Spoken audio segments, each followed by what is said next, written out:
Spring Creek, known to the Cherokee as the Long Man, cascades far below through the Spring Creek Gorge in southwestern Madison County. As we pan up in the distance past the Van Cliffs lies the town of Hot Springs, just beyond the distant mountain ridge. This corner of Madison County, like most of this mountain landscape, is extremely rugged, with a narrow road that was carved from the cliffside in 1920, more than 100 years after the first settlers came.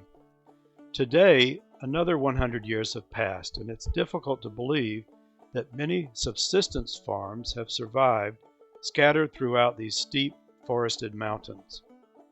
Turning to the west, the high peak of Bluff Mountain comes into view with its own highway of foot travel on the Appalachian Trail.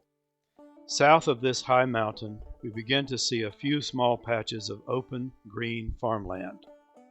One resilient farm family that scratched out a living from this difficult terrain was that of Noah and Margaret Waldroup from around 1900 to the mid-1950s. The first family home, like most in the mountains, was a log cabin. It later had a kitchen and a bathroom addition and was covered in white clapboard siding that you see here, a symbol of status even in these remote mountain hollows.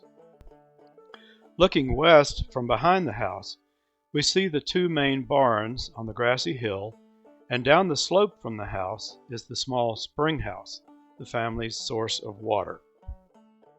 The larger barn on the left is the livestock barn where the hard-working draft animals had their stalls with the large hayloft above to store the winter's hay and grain. We'll look more closely at it later. The barn on the right, made of round logs, is the oldest surviving barn on the farm.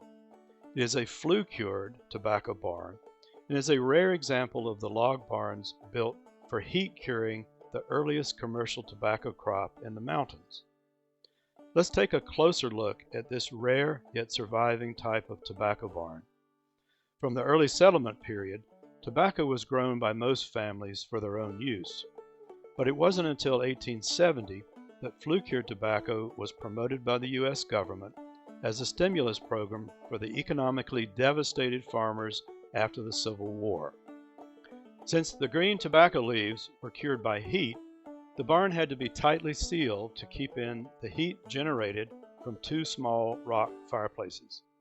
Obviously, this barn, with its large openings between the logs, would not retain any heat, so the gaps between the logs were originally filled, or chinked, with a combination of wood wedges, clay mud, and even rocks. Flue-cured tobacco, unlike the later and popular burley tobacco, was cured with bunches of leaves tied to sticks, then hung across horizontal poles, called tier poles, spaced about 24 to 30 inches apart. You can see the ends of those original poles protruding through the logs. This barn also displays a good example of the metal roofing material that was later used to replace the original aging wooden shingles. All the buildings on this farm would have had shingles made of hand-split white oak wood. We'll see that many of those replaced shingles were reused on the sides of these barns. Here we see an interior view of the horizontal tier poles and the inside of the log walls. Imagine the amount of chinking required to seal all those openings.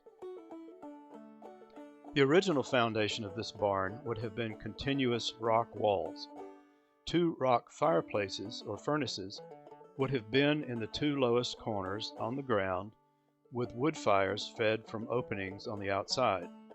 Fires had to be kept at a constant temperature 24 hours a day for about a week to cure the tobacco leaves.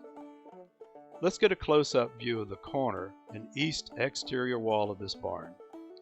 The logs were joined at the corners with simple saddle notches. You can see remnants of wood strips, wood shingles, and other materials used to seal up the walls. These logs were from American chestnut trees, which died from disease in the mid-20th century. Looking back toward the house, this view gives us a look at the rear of the house also showing the kitchen and a bathroom added later. Like all farms of the period, water was obtained from a spring, supplying cold and clean water from underground. This is a typical spring house, yet unlike most in the mountains, where the spring was located uphill from the house, this one is below the house, requiring water to be hauled up the steep hillside. The cold water also flowed into a trough where foods that needed refrigeration were kept. The spring was also located on the opposite side of the hill from the outhouse, or privy, to avoid contamination of the water source. Here we have another classic mountain outbuilding, the hog shed.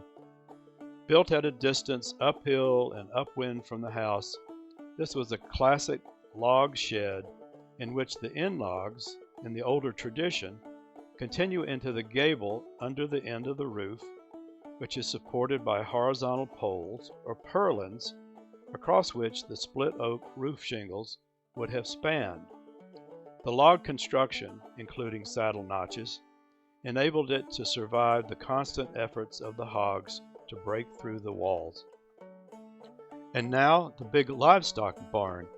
Upon first inspection, this barn appears to be ancient, with building methods and materials of a much earlier period.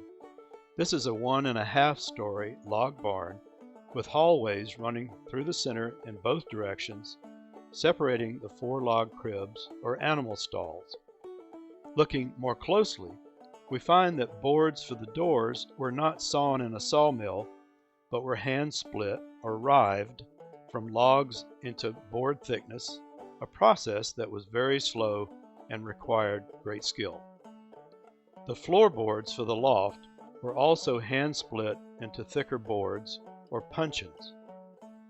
The most remarkable feature of this barn is that the right and left sides of the hayloft were floored with thick slabs of chestnut bark, strong enough for walking and hundreds of pounds of hay. This kind of bark flooring has not been found anywhere else in Madison County. Also unique is the extensive use of white split oak shingles to cover the exterior walls. Making these shingles was extremely time-consuming and requires high-quality white oak, trees usually saved for split oak roofing shingles. Surprisingly, this barn was built in the 1930s. Let's look at 2 other essential outbuildings for a mountain farmstead, the smokehouse and the corn crib. The smokehouse in the foreground was primarily used to salt and store cuts of meat, mostly pork, and is another traditional mountain log building, this one with a stronger type of corner notching called half dovetail. The long roof overhang at the front is another traditional feature. The exterior of the logs of this salting room would eventually become bleached almost white with a fuzzy texture. This was caused by the salt leaching through the logs and crystallizing on the outside of the walls. Next to the smokehouse is a longer log building, the corn crib. This structure is only 4 feet wide, but 20 feet long. This is where dried corn was stored for the winter, both for the family's use and as feed for the livestock. And finally, the last 2 surviving buildings, a classic outhouse there on the left, and at the end of the driveway, an automobile garage, a very uncommon building for a mountain farmstead. It's also interesting to note that this garage was later converted for the drying of burley tobacco by adding tier poles. This is an example of repurposing any available dry space for air curing tobacco, but it is very unique in this case. We hope you've enjoyed this visit to the Waldroup Family Farm, a remote yet classic Southern Appalachian mountain farm.